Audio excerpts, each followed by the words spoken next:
이 시간 성경 봉독하는 시간입니다. 우리 오늘 함께 봉독하실 말씀 마가복음 7장 31절에서 37절까지의 말씀, 저와 여러분이 한 절씩 교독하시고 마지막 37절은 합독해 보도록 하겠습니다. 예수께서 다시 두로 지방에서 나와 시돈을 지나고 데가볼리 지방을 통과하여 갈릴리 호수에 이르시매 사람들이 귀먹고 말 거두는 자를 데리고 예수께 나와 안수하여 주시기를 간구하거늘 예수께서 그 사람을 따로 데리고 무리를 떠나사 손가락을 그의 양 귀에 넣고 침을 뱉어 그의 혀에 손을 대시며 하늘을 우러러 탄식하시며 그에게 이르시되 에바다 하시니 이는 엘리라는 뜻이라. 그의 귀가 열리고 혀가 맺힌 것이 곧 풀려 말이 분명하여졌더라. 예수께서 그들에게 경고하사 아무에게도 이르지 말라 하시되 경고하실수록 그들이 더욱 널리 전파하니. 읽겠습니다. 사람들이 심히 놀라 이르되 그가 모든 것을 잘 알도다. 못 듣는 사람도 듣게 하고 말 못하는 사람도 말하게 한다 하니라. 아멘. 할렐루야. 네, 우리 옆에 있는 분들과 좀 인사할까요? 반갑습니다. 잘 오셨습니다. 함께 예배함이 기쁨입니다. 네, 예배하는 삶 사십시다. 예배하는 삶 사십시다. 주님 닮은 성도 되십시다. 주님 닮은 성도 되십시다. 하나님께 복 많이 받아 나누어주는 삶 사십시다. 하나님께 복 많이 받아 나누는 삶 사십시다. 아멘. 네, 우리가 고백하고 선포한 대로 주님께서 들으시고 응답하실 줄로 믿습니다.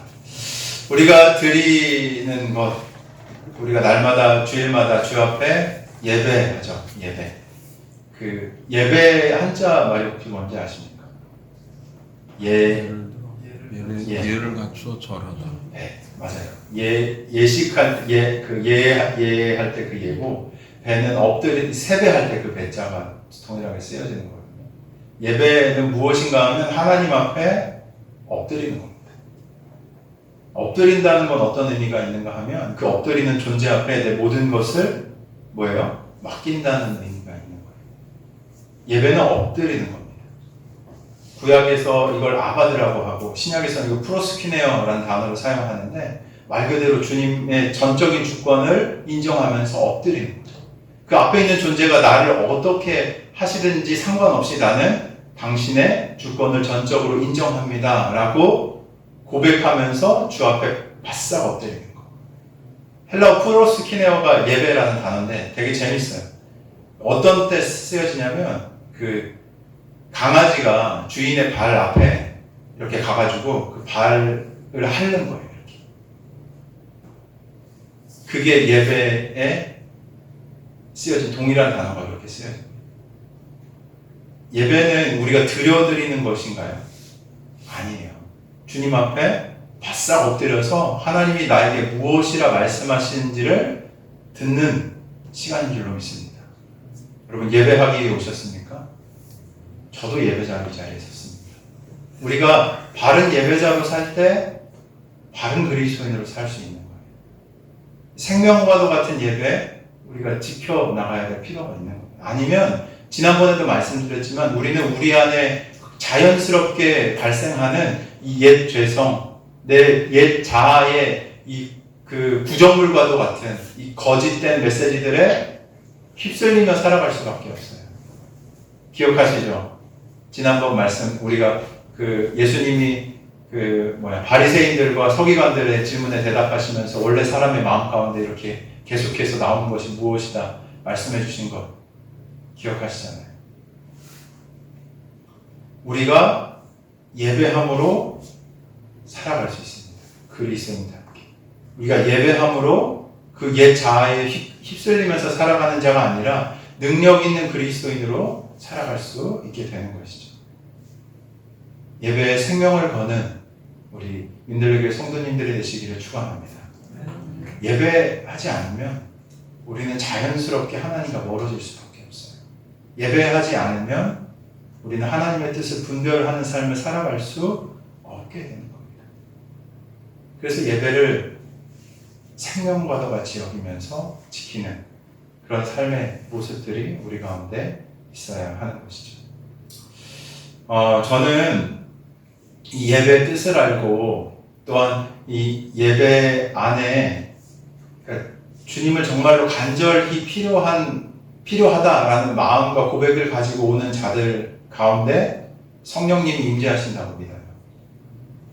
뭐라고요? 예배 뜻을 알고 예배 안에서 정말 주님이 간절하게 필요합니다. 내 이런 삶의 변화와 내 이런 삶 안에 하나님이 행하실 수 있는 일로서 모습으로서 변화될 수 있는 그 변화가 예배 가운데 있는 것을 알고 정말 간절히 주님을 구하는 마음을 가지고 온 그 자리에 누가 임하신다고요? 성령께서 임하신다. 그 예배가 그런 예배가 살아있는 예배가 되는 거예요. 아까 시작하면서 예배를 열면서 말씀드렸지만 하나님은 영이시니 예배하는 자가 어떻게 해요? 신령과 진정으로. 되게 재밌는 건 우리가 예배를 드리는 것 같지만 무엇인지 아세요? 주의 영께서 우리를 도와주시지 않으면 우리는 바르게 예배할 수 없어요. 성령께서 임재하는 그 예배가 되어야지만이 우리가 참된 예배를 주 앞에 드리게 될 수 있는 겁니다. 여러분 사모하는 마음이 있으십니까? 있으세요? 사모하는 마음이 여러분 가운데 있으십니까? 정말로 제가 주님이 필요합니다 라는 간절함과 사모함이 우리 가운데 있습니까? 예배를 드릴 때마다 우리는 다시 반문해야 하는 거예요. 하나님 정말 제가 주 앞에 부복하며 엎드리며 하나님의 전적인 주권을 인정하고 제가 주의 도움이 간절히 필요한 자로서 예배 가운데 나왔습니까? 이 마음, 이 중심이 없이 우리가 드리는 예배는 껍데기 예배가 될 수 있는 거예요.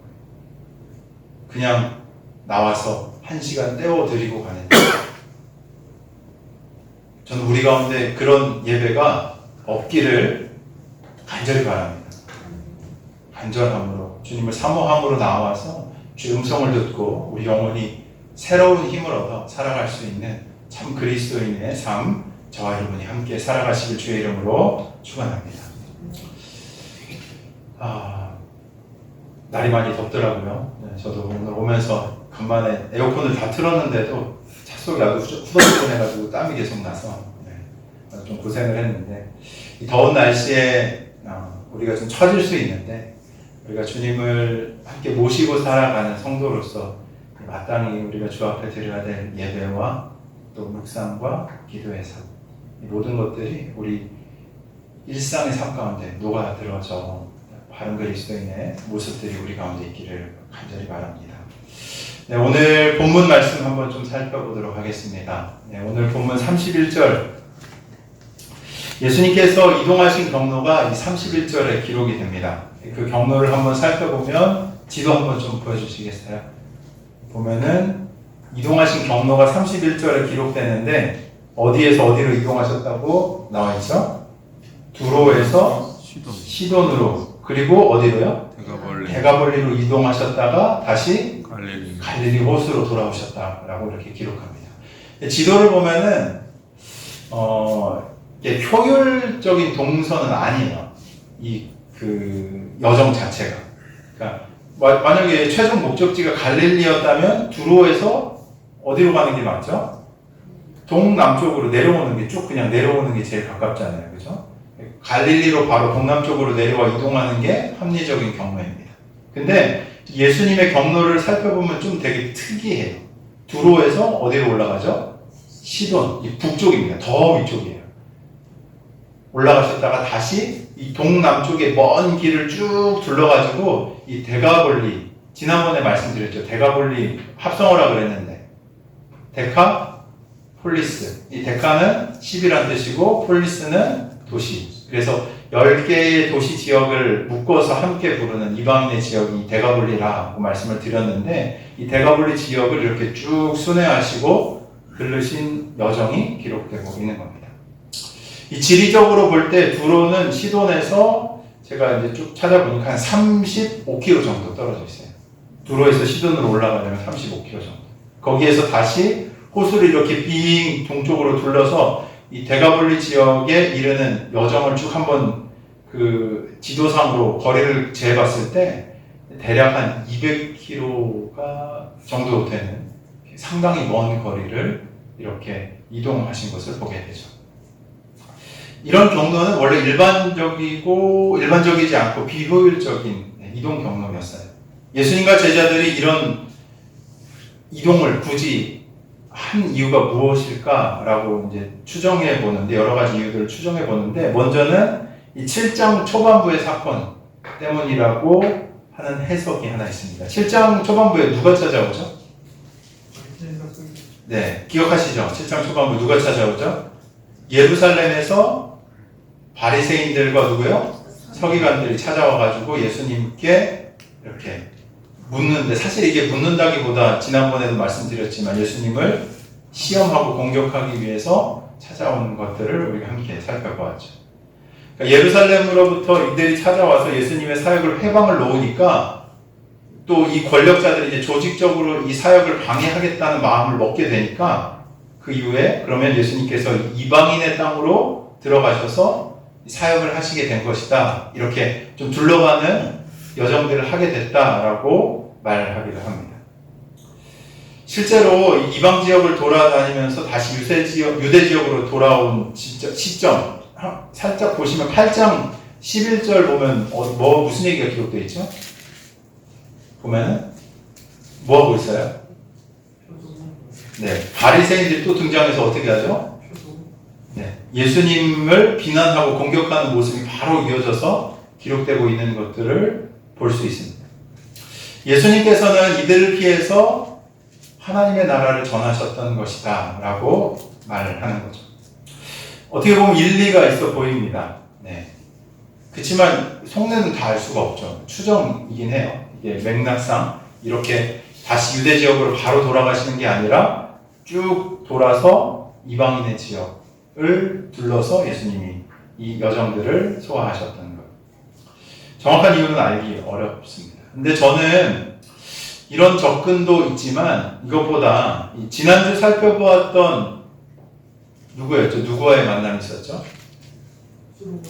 네, 수로보니게 여인 기억하십니까? 일주일이 지나서 다 까먹으셨죠? 네.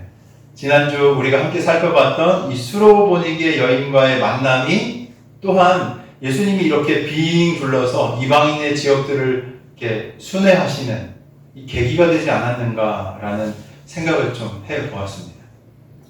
이방인이었던 수로보니게 여인은 예수님이 말씀하셨던 이 도전적이고 쉽지 않은 질문, 예수님 뭐라고 하시죠?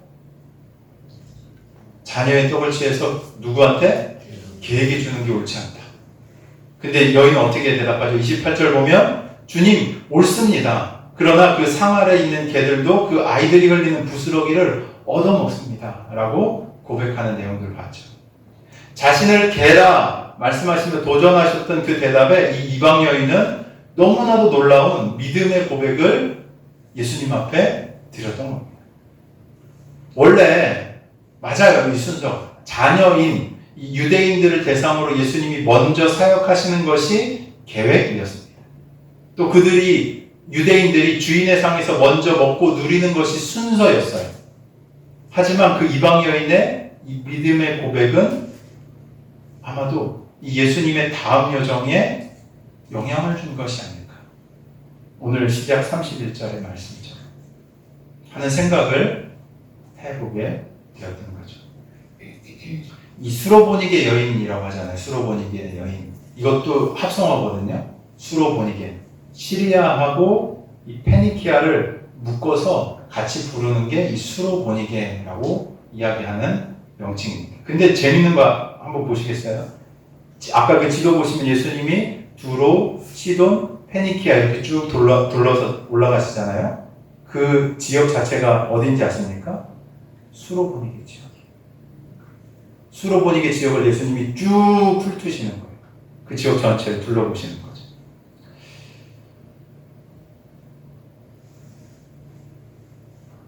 예수님이 이동하시는 이 경로는 바로 이 여인의 출신 지역을 훑는 여정입니다.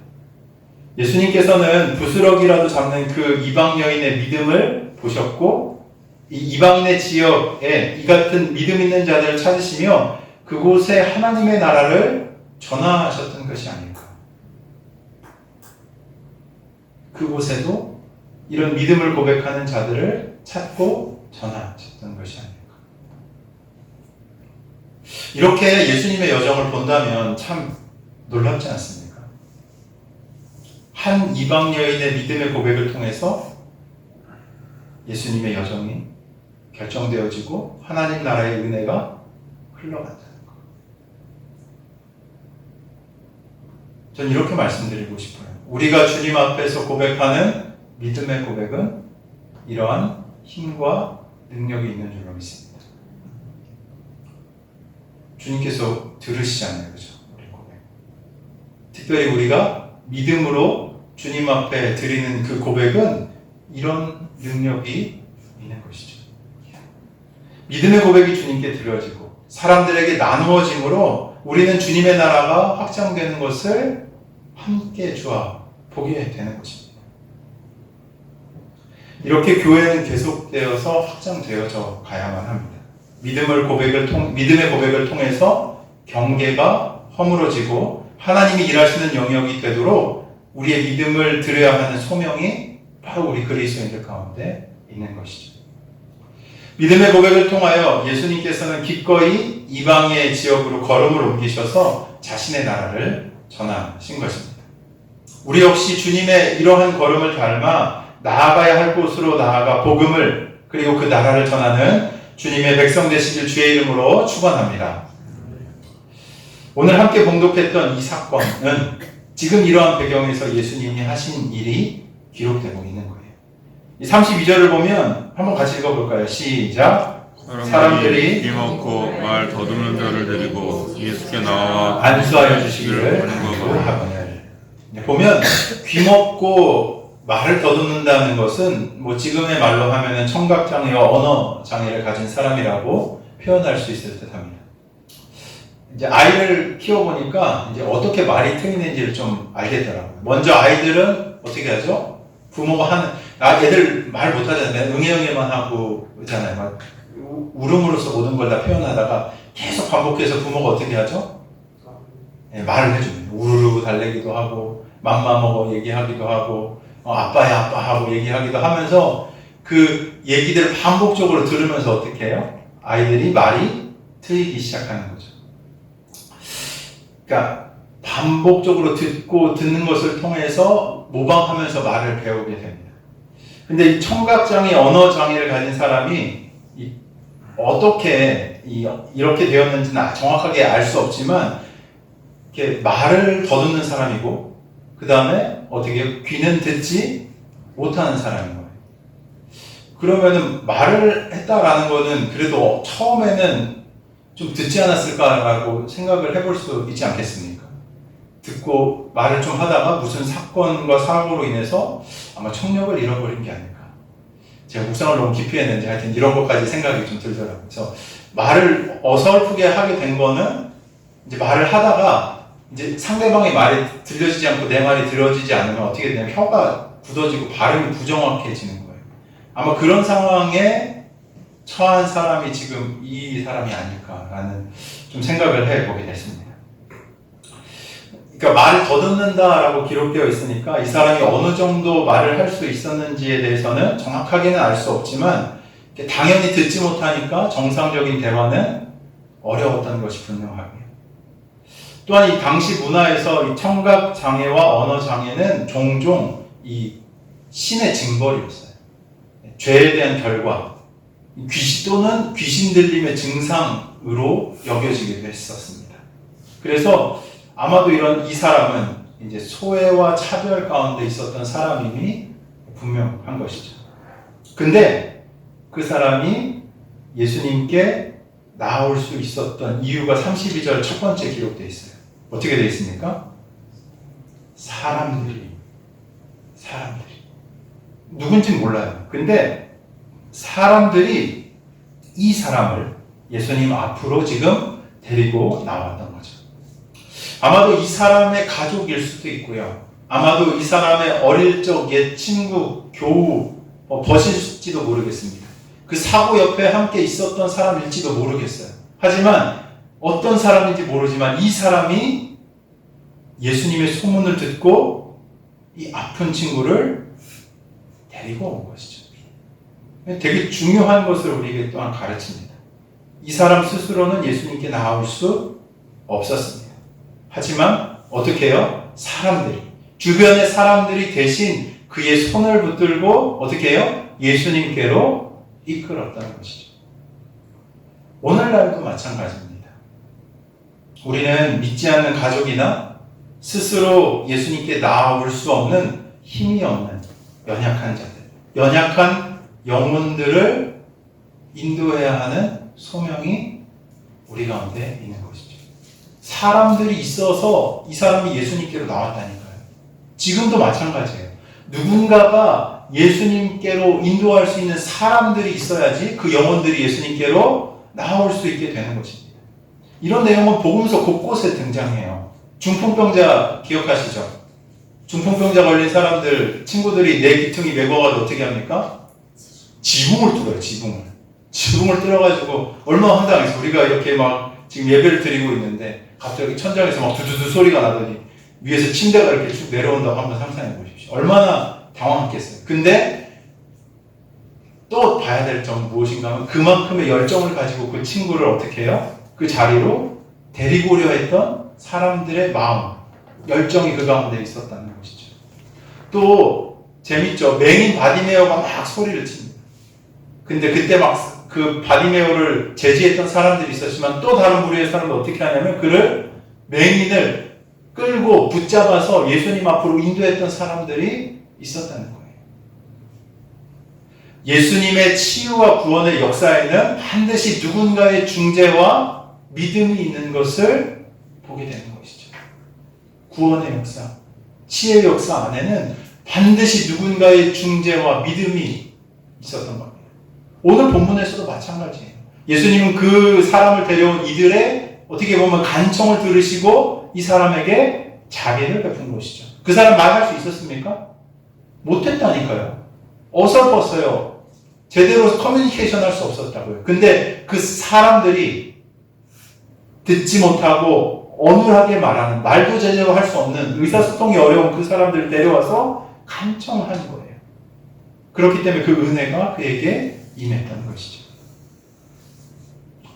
우리가 월초마다 기록하고 있는, 중보하고 있는 기도 편지, 다들 성경에 가지고 계시죠? 네. 가지고 계십니까? 네. 어디 처박아 놓은 거 아니시죠? 네. 이게 그런 거예요. 기도하는 겁니다. 누군가를 위해서 기도하는 거예요. 이 기도의 역사가 없이 구원이 있을 수 있겠습니까? 이 기도의 쌓임이 없이 누군가의 구원이 나타날 수 있겠습니까? 누군가의 중보가 없이 치유와 회복이 일어날 수 있겠습니까? 아니에요. 기도해야 하는 거예요. 깨어서 기도할 때 구원의 역사가 나타나는 줄 믿으시길 바랍니다. 믿으시길 바랍니다. 그래서 기도해야 하는 거예요. 깨어서 이름을 붙들고 기도하며 하나님, 이 영혼이 주 앞에 다시 나오게 될 것을 믿음으로 고백합니다. 내 남편이, 내 아내가, 내 친척이, 내 자녀가 주 앞에 나와 주님을 온전히 섬기며 예배하게 될 것을 믿음으로 고백합니다. 주님, 이 일을 속히 이루어 주십시오. 우리가 기도해야 하는 것이죠.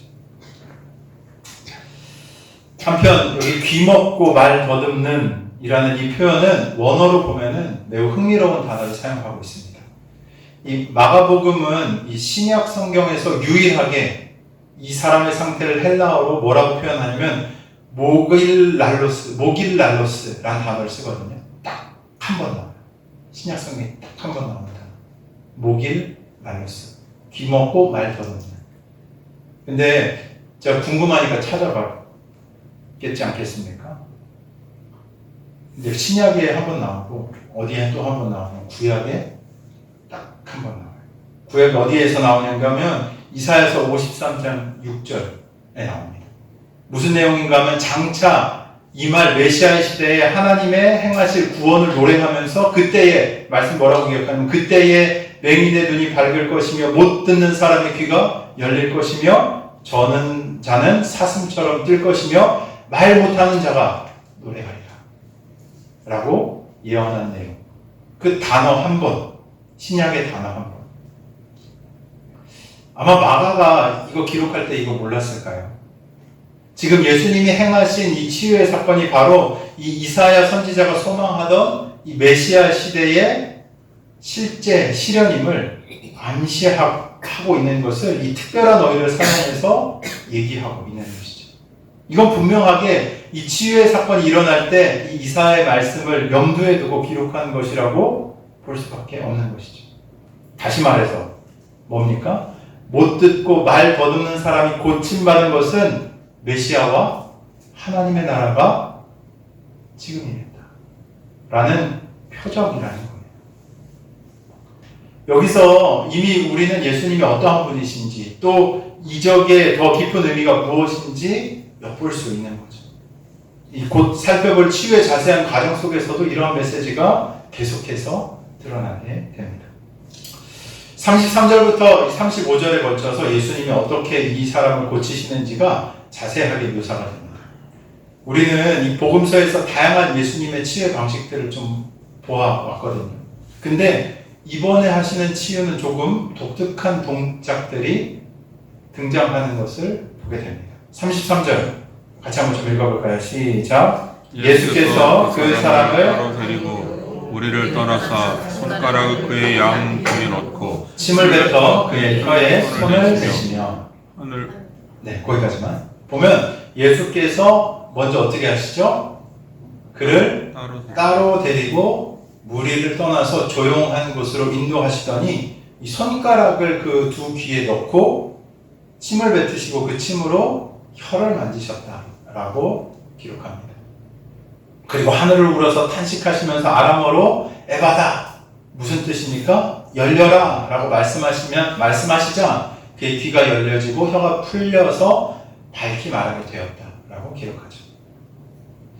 한번 차근차근 살펴볼까요? 예수님은 왜 그를 무리에서 따로 떼서 데리고 가셨을까요? 공개적인 장소에서 예수님이 기적을 행하시는 게 더 좋지 않겠습니까? 그렇죠? 공개적인 장소에서 하면 많은 사람들이 그 기적을 보고 야 이분이 진짜 메시아구나 하는 믿음이 더 생겨날 수도 있는 것이고 더 많은 예수님의 소문이 퍼져나갈 수 있었을 텐데 예수님 그렇게 하지 않으시고 어떻게 하시냐면 무리에서 따로 떼어 그를 데리고 가십니다. 이게 찾아보니까 옛날에 초대교회에서도 이 예수님의 복음서들을 읽고 가르쳤거든요. 그때 어떻게 가르쳤냐면 이렇게 하셨던 것이 그 예수님의 이 행동은 이 겸손함의 표현이다 라고 가르쳤어요. 여기에서 기록이 남은 것이 예수님께서 그를 따로 데리고 은밀히 고치신 것은 허영이나 과실을 멀리하라는 교훈을 주신 것이다 라고 교회에서 초대교회에서 가르쳤다라는 기록들이 남아 있습니다. 이 맥락도 맞는 것 같아요. 사실 주님은 언제나 이 사람들의 인기와 칭찬을 구하지 않으셨습니다. 우리는 여기서 예수님의 온유하고 겸손한 성품을 다시 배울 수 있죠. 이 자신을 드러내시고 스스로 높이시는 것이 아니라 당신의 나라의 진리가 바르게 전달되도록 한 영혼을 위해서 사역을 수행하신 것이죠. 우리도 당연히 이런 예수님의 겸손의 모습 닮아가야 할 필요가 있는 줄로 믿습니다. 또한 예수님께서 동시에 그를 따로 데려가신 것은 그 사람을 배려하는 섬세한 사랑이다 라고도 말합니다. 나온 사람의 상황을 한번 생각해 보세요. 귀가 어때요? 들리지 않아요. 그리고 말도 제대로 할 수 없어요. 근데 그런 사람이 이 수많은 사람에게 둘러싸여 있었다면 어땠을까요? 말도 제대로 할 수 없는데 막 사람들이 웅성웅성 하는 것 눈으로만 볼 수 있고 들려지진 않고 많은 사람들이 자기를 에워싸고 있는 그 상황. 아마도 들려지지 않는 것 때문에 더 어떻게 보면 긴장하고 두려워했지 않았을까요? 그런 그를 주님께서는 한적한 자리로 이끄셔서 어떻게 하냐면 1대1로 대면해 주신 겁니다. 마치 이 두려운 상황에서 그를 건져내서 두려워하지 말고 내게 집중해라 라고 행동으로 그 들려지지 않는 사람에게 말씀하신 것이죠. 예수님의 이런 사역을 세세하게 살펴보면 이 개인적인 배려와 이 소통이 그 가운데 있음을 보게 됩니다. 그 다음에 치유의 과정을 보면 이것도 굉장히 흥미로워요.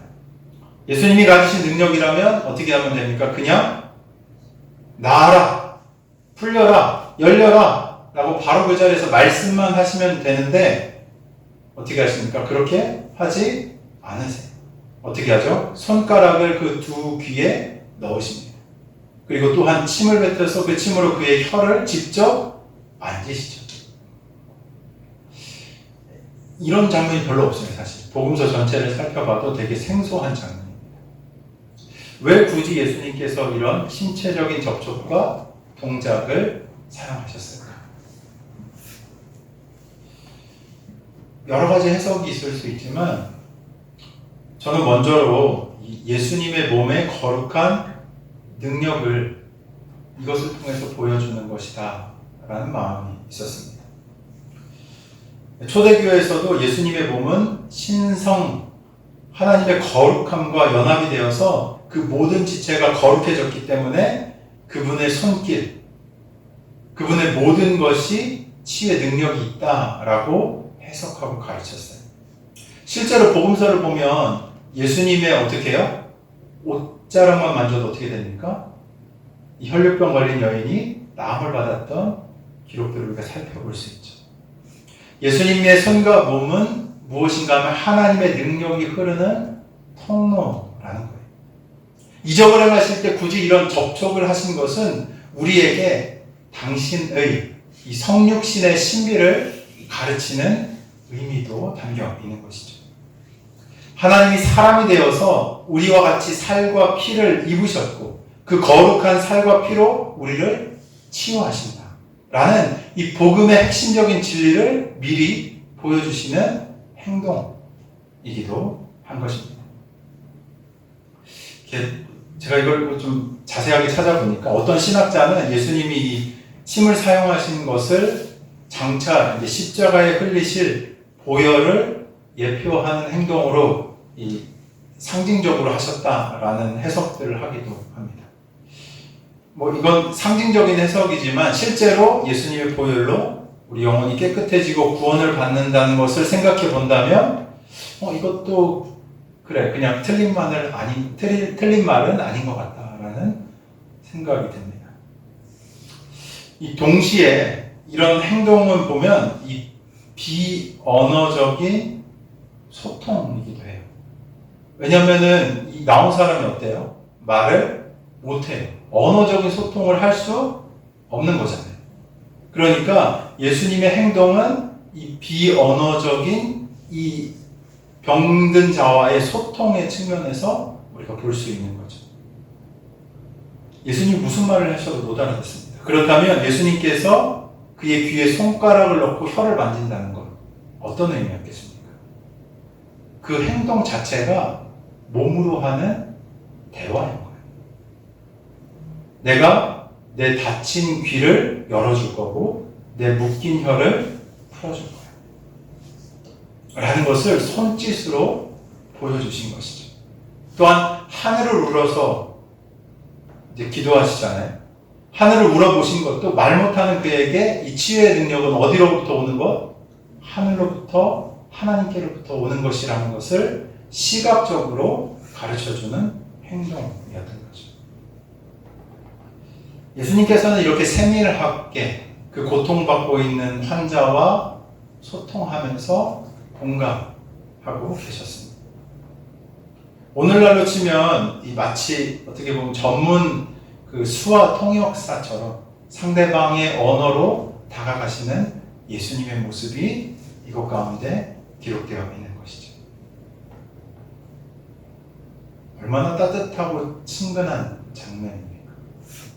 그 수준에 맞춰주시는 거예요.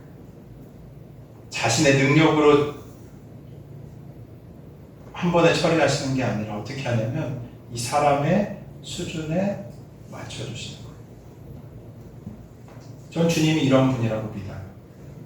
우리 각자의 상황에 꼭 맞는 방식으로 찾아와서 만져주시고 치유하시고 회복하시는 분이 바로 우리 주님이십니다. 믿으시길 바랍니다.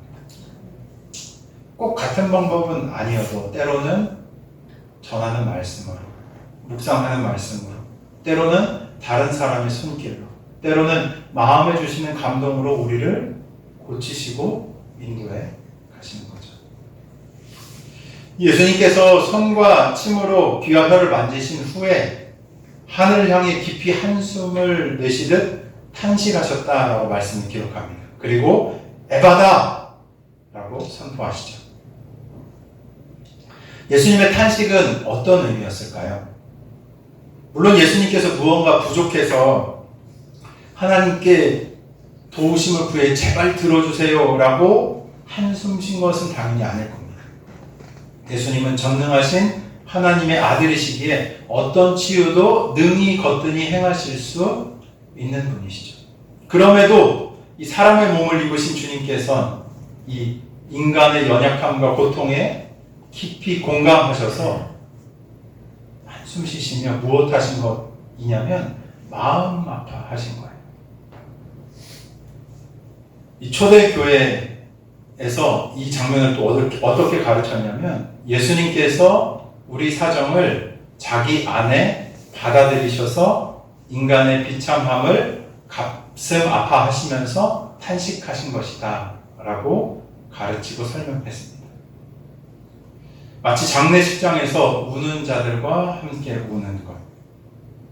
그러한 모습으로 예수님께서 이 자의 아픔을 공감하시고 탄식하신 것이죠.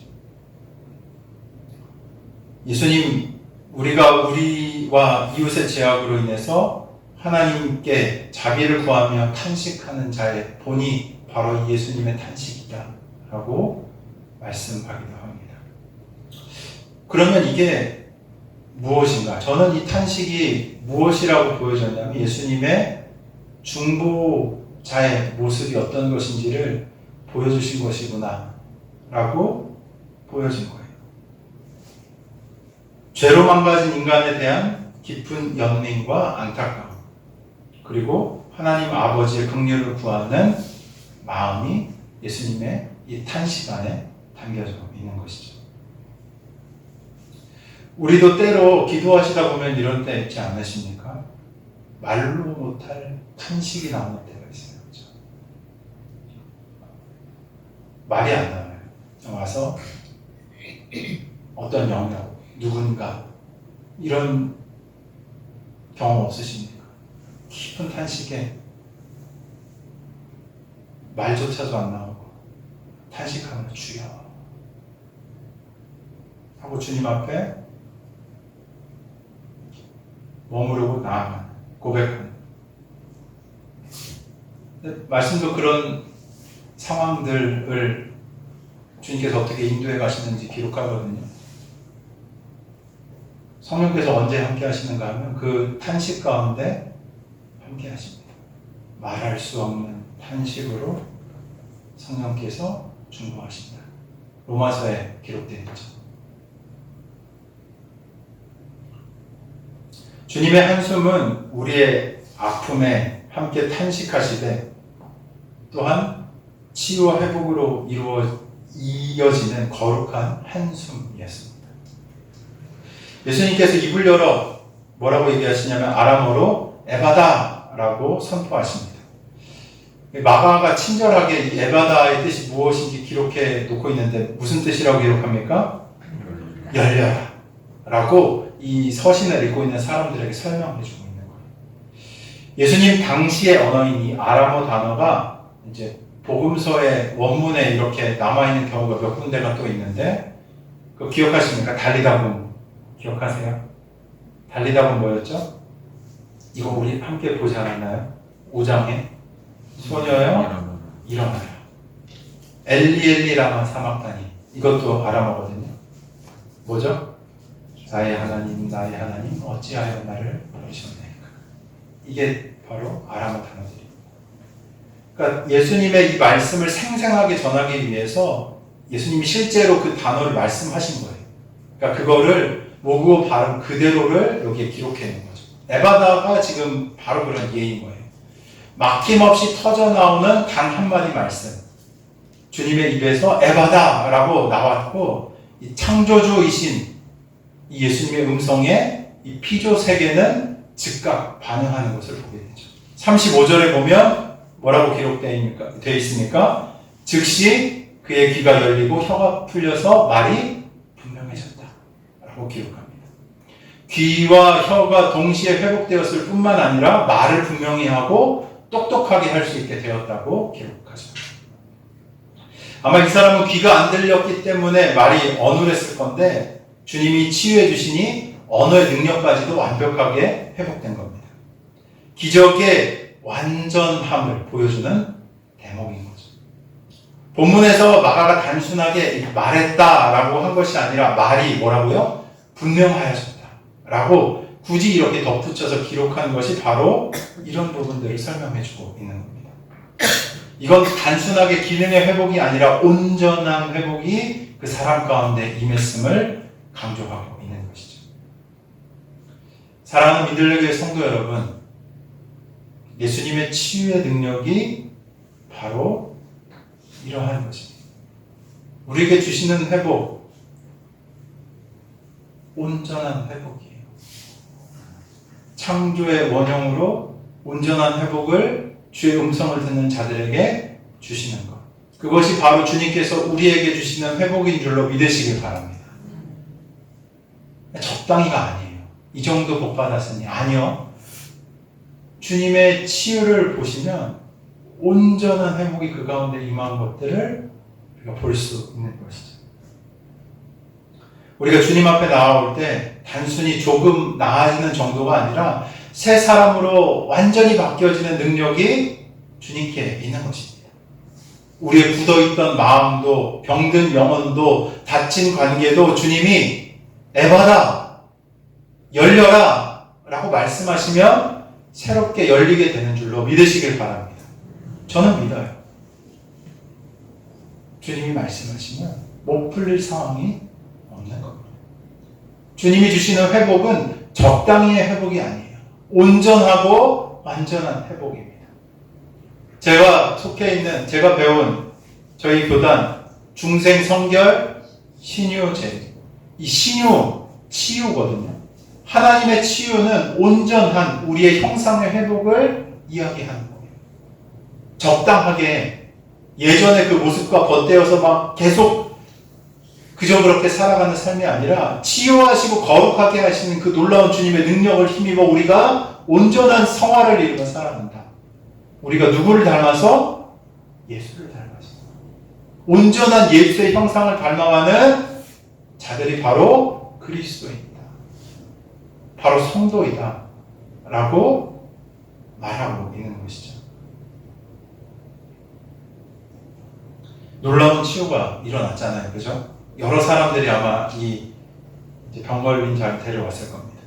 이 사람들이 이것을 봤을 때 어떻게 하죠? 당연히 입을 모아서 하나님을 찬양하죠. 외치며 할렐루야 외치면서 예수님을 널리 전하고 싶었을 겁니다. 근데 36절을 보면 뜻밖의 장면이 나오죠. 한번 같이 읽어볼까요? 시작. 예수께서 그들에게 경고하사 아무에게도 이르지 말라 하시되 경고하실수록 그들이 더욱 널리 전파하니. 보면 예수께서 그들에게 경고하사 아무에게도 말하지 말라고 얘기하십니다. 근데 오히려 그들은 더욱 널리 전파했다라고 기록합니다. 기쁜 소식을 전하는 게 맞지 않나요? 당연히 하나님의 능력으로 이 치유받은 이 기쁜 소식을 전하는 것이 맞지 않겠습니까? 이 사실 마가복음에서 이런 장면이 몇 번 등장을 해요.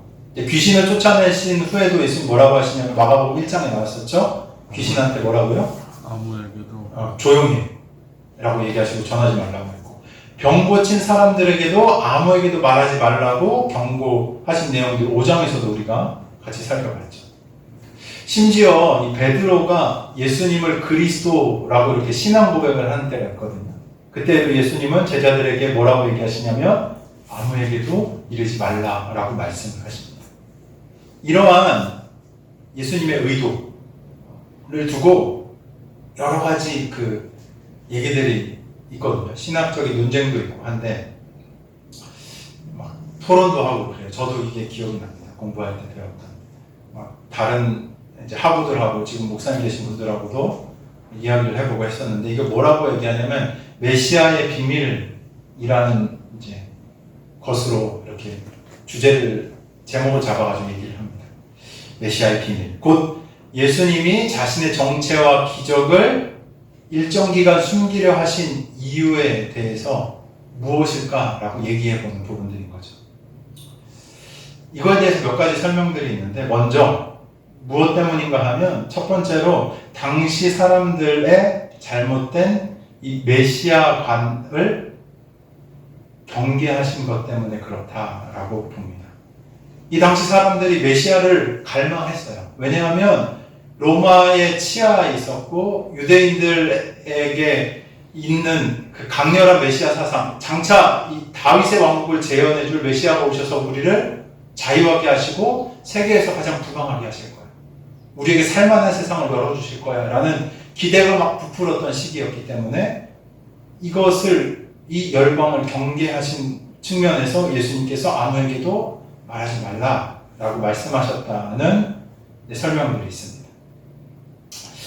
그러니까 예수님이 행하시는 이 기적들이 너무 쉽게 멀리 퍼져서 이 사람들이 예수님을 오해하고 이 메시아의 상에 맞춰서 어떻게 합니까? 지난번에도 봤지만 예수님을 뭘로 세우려고 했죠? 왕으로 갑자기 추대하고 세우려 했던 일들이 있는 것을 말씀에서 살펴보았죠. 그렇게 되면 당연히 로마에서는 어땠을까요? 반란에 싹이네 하면서 제거하려고 하지 않았겠습니까? 예수님의 이 사역의 여정은 결과적으로 우린 지금은 알지만 어디로 향하시는 여정이었어요? 십자가로 향하시는 여정이었어요. 그렇기 때문에 하나님이 정하신 때에 이 모든 여정들이 하나하나 이루어져야 했기 때문에 필요 이상으로 이 소문이 퍼지는 것을 예수님께서 경계하셨던 것이죠. 이 실제로 예수님이 말하지 말라 하신 이유에 대해서 이 초대교회의 어떤 그 선생들은 어떻게 가르쳤냐 하면 유대인들이 시기하여 때 이전에 예수님을 죽이려 하는 것을 막기 위함이다 라고 설명을 하기도 했습니다. 즉 십자가의 때가 이르기 전에 지나친 충돌을 피하려고 했던 지혜였다 라고 이렇게 가르친 것이죠. 이거 또 다른 측면에서 예수님의 이러한 명령은 겸손의 본이기도 합니다. 앞서 살펴본 대로 예수님은 이 기적 자체를 과시하거나 인기몰이하는 것을 원하지 않으셨어요. 이 자신에게 능력이 있어도 자랑하지 말고 오히려 겸손하고 낮아지라는 교훈을 예수님이 이러한 말씀을 통해서 우리에게 하셨다라고 가르치기도 했던 것이죠. 예수님께서 영광을 받으실 때는 십자가의 사역을 다 이루신 후 그 소식이 복음으로 선포될 때입니다. 그 전까지는 이 섣부른 영광을 피하신 것이죠. 빌립보서 2장에 보면 예수님은 하나님의 본체로서 영광 받으실 만한 분이지만 오히려 자신을 비워 무슨 형체가 되셨다고요? 종의 형체가 되셨어요. 죽기까지 겸손하셨던 분이 바로 예수님이시다라고 기록합니다. 그러므로 이 땅에서 사역하실 때 일시적인 인기와 소문은 중요하지 않았다. 일희일비하지 않으셨던 것이죠. 혹여나 우리 안에도 무슨 영광 받을 만한 것이 있다 하더라도 이 예수님의 모습을 묵상해 본다면 우리는 자만해서는 안 되는 것입니다. 우리의 본이 되신 주님처럼 하나님의 뜻이 온전히 나의 삶에 성취되는 것에 우리의 시선을 두는 것이 지혜로운 것인 것이죠. 그러나 이런 예수님의 경고에도 불구하고 36절 후반부를 보면 사람들이 오히려 전보다 더 더 널리 예수님을 퍼뜨렸다, 전파했다라고 기록합니다. 예수님이 당부하면 당부하실수록 그들은 더욱 열심히 소문을 퍼뜨린 것이죠. 이 말씀을 두고 이 어거스틴이라는 분이 이런 흥미로운 통찰을 남겼어요. 뭐라고 하냐면 예수님이 그들이 더 전파할 것을 알면서 왜 굳이 입막음하려 하셨을까? 아셨을 거 아니에요, 그렇죠? 굳이 왜 입막음하려 하셨을까? 이것을 질문해 본 뒤 어떻게 대답했냐면, 잘 들어보세요. 주님이 말하지 말라고 금했을 때조차 그 은혜를 입은 자들이 차마 입을 닫지 못하고 기쁨으로 전했다면,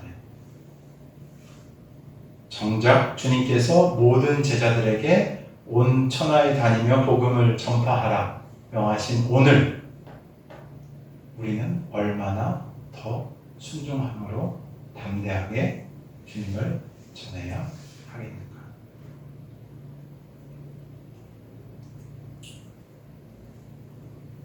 이 통찰은 우리가 귀 기울여 듣고 돌아보아야 할 지점입니다.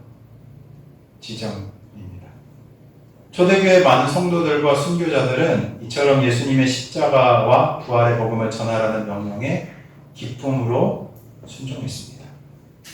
그들은 도리어 말하지 않고는 견딜 수 없는 심정으로 주님의 복음을 증언했지만, 안타깝게도 오늘날 우리들은 어떻습니까? 우리는 주님의 구원을 체험하고도 때로는 입을 꾹 다문 채 살아가고 있지는 않습니까? 이 메시아, 이 비밀은 십자가 이후로는 더 이상 비밀이 아닙니다. 예수님은 부활 승천하셔서 우리에게 뭐라고 얘기하시냐면, 온 천하에 다니면서 만민에게 복음을 전하라 라고 명령하셨어요. 이제는 어떤 때인가 하면 예수님이 이렇게 전하지 말라, 얘기하지 말라라고 하신 때가 아니라 전하라 라고 말씀하신 때를 살아가고 있다는 거예요. 침묵해서는 안 되는 때예요. 담대하게 말해야 되는 때인 것이죠. 오늘 본문에서 예수님이 기적을 말하지 말라라고 경고하신 것은 그 당시의 특수한 상황에 제한된 것이었을 뿐, 이제는 예수 그리스도의 십자가에 다 예수님께서 이루시고 부활하신 지금은 더 이상 잠잠해서는 안 된다는 것이죠.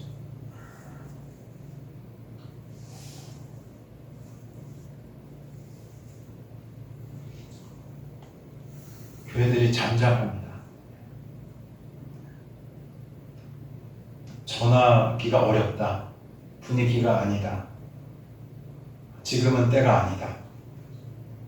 마치 예수님이 전하지 말라고 하신 것처럼 반응하는 때가 지금이 아닐까? 라는 생각을 해봅니다.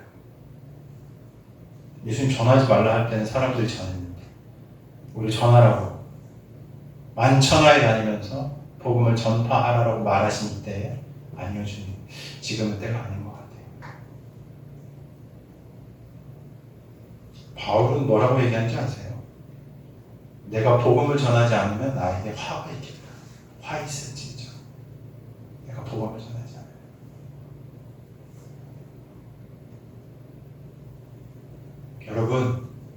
여러분의 입술 가운데 복음이 전달되기를 주의 이름으로 축원합니다.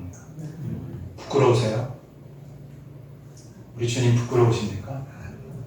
저는 그렇지 않아요. 교회라면 마땅히 우리가 입을 열어 주의 복음을 전해야 하는 것이죠.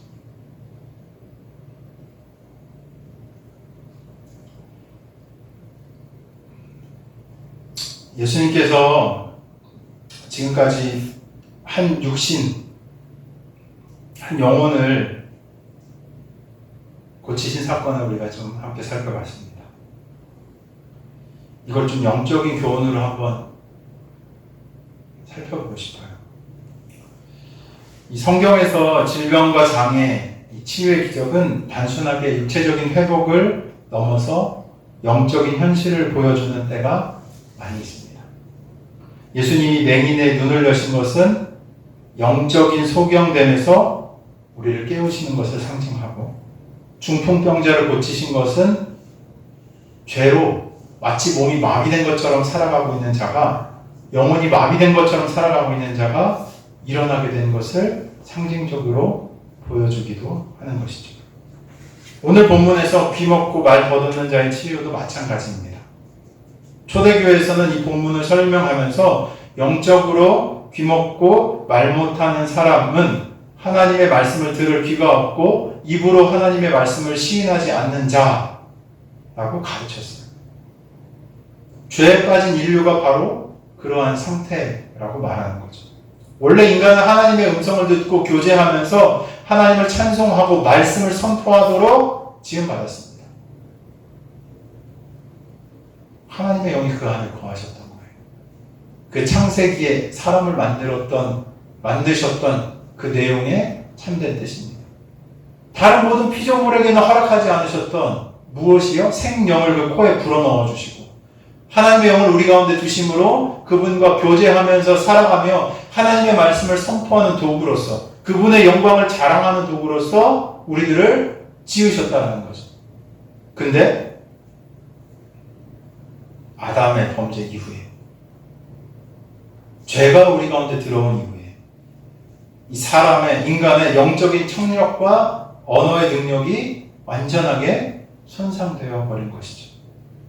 하나님의 말씀이 들리지 않는 영적인 귀머거리, 하나님을 찬양하거나 진리를 증언하지 못하는 영적인 언어 장애인, 그런 존재가 되어버린 겁니다. 사람은 하나님의 음성을 듣기보다 귀를 막고 어떻게 하냐면 자기가 원하는 대로, 마치 사사기에서 얘기하는 것처럼 자기 소견에 옳은 대로 살아가는 삶을 사는 존재가 되어버린 거죠. 이게 우리의 영적인 실상이다라고 말씀은 이야기합니다. 오늘 본문에서 예수님께서 이 사람에게 뭐라고 얘기하십니까? 에바다. 뭐요?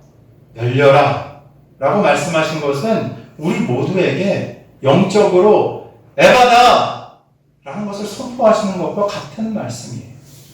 예수님은 우리에게 메시아로 오셔서 우리의 닫힌 영혼을 여시는 분이신 줄로 믿으시길 바랍니다. 그 막힌 하늘길을 열기 위해서 십자가로서 자신의 몸을 찢으시고 성수의 휘장을 어떻게 해요? 위에서 아래로 가르신 거예요. 하늘의 길을 열기 위해서. 성령님을 보내셔서 우리의 귀를 열어 진리의 음성을 듣게 하십니다. 우리가 거듭날 때 성령께서 들을 귀 있는 자가 되게 하셔서 비로소 복음의 말씀을 알아듣게 하시고 하나님의 음성을 듣게 하시면서 굳게 닫혔던 우리의 입을 열어 하나님을 뭐라고 부릅니까? 아바, 아버지 라고 부를 수 있게 하시는 거예요.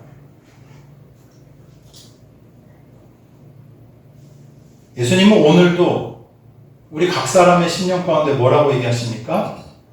에바다, 열려라 라고 명령하십니다. 혹시 세상의 근심과 상처로 마음의 귀를 닫으신 분이 계십니까? 혹은 하나님의 훈계의 말씀이 들려도 이건 나한테 하신 말씀 아니야 라고 밀어내고 순종하지 못하는 마음에 굳어짐이 있는 분이 혹시 계십니까?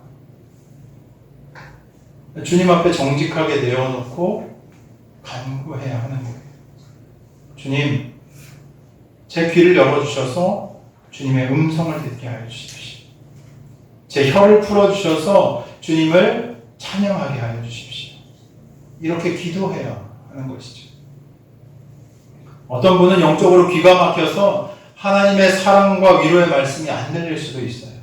또 어떤 분은 두려움이나 죄책감 때문에 입이 막혀서 하나님께 기도하지 못하고 다른 사람에게도 복음을 전하지 못할 수 있습니다. 그러나 길이 있어요.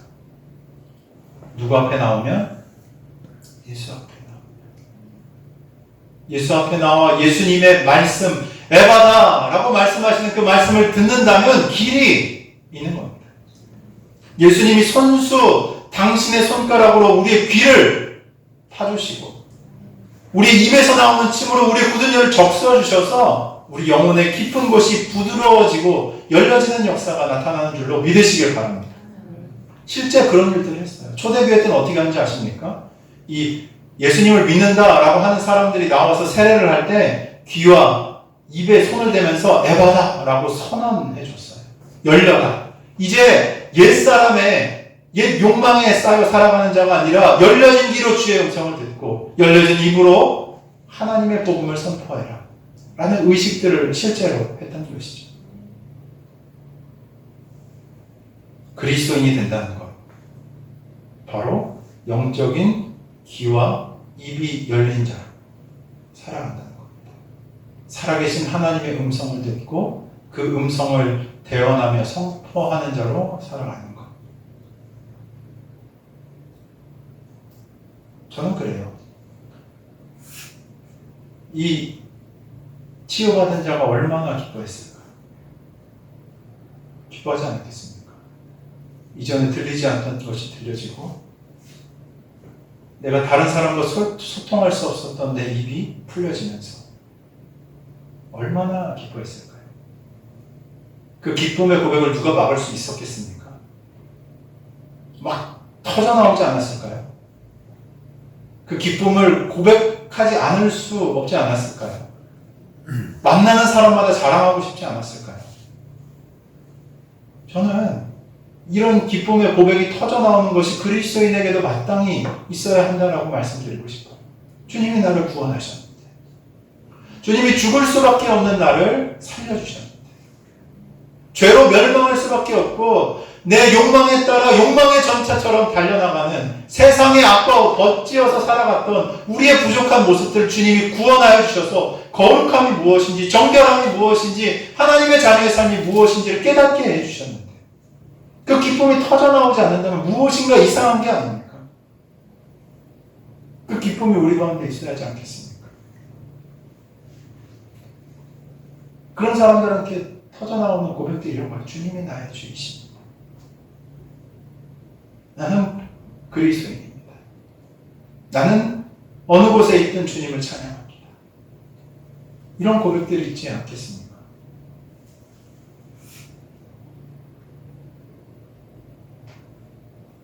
혹여나 우리 가운데 다시 귀가 닫히고 입이 굳어져 가는 분이 계시다면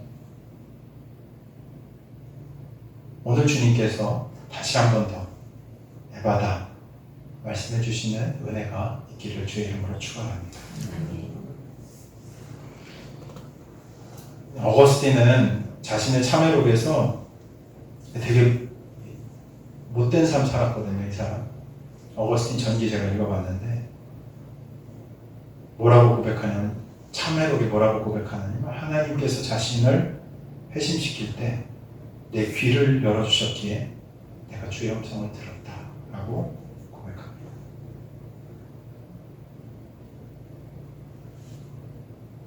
여러분, 주님께서 여러분의 귀에 손을 친히 넣어주셔서 혹여나 닫혀가고 있는 귀, 영적인 귀가 있다면 열어주시는 분이 바로 우리 주님이신 줄 믿으시길 바랍니다.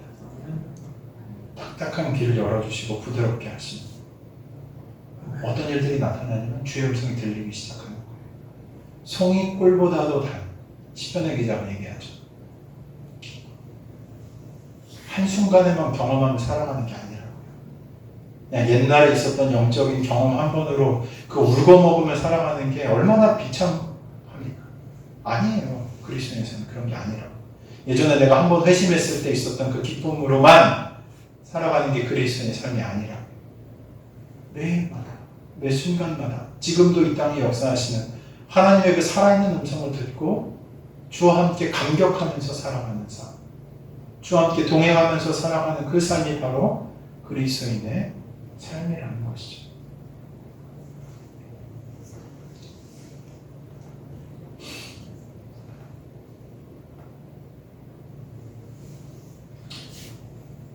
오늘 이 말씀을 들은 저와 여러분의 영적인 귀가 열리고 혀가 풀려지는 은혜가 우리 가운데 있기를 축원합니다. 주님 제게 믿음을 주셔서 듣게 하시고 말하게 하여 주시고 내 불신앙과 두려움의 영을 꾸짖어 내쫓으시고 에바다의 은혜를 베풀어 주옵소서. 우리가 구할 때 주님의 나라 어떤 자의 것이라고요? 구하는 자의 것이라. 그 은혜가 임하게 될 줄로 믿습니다.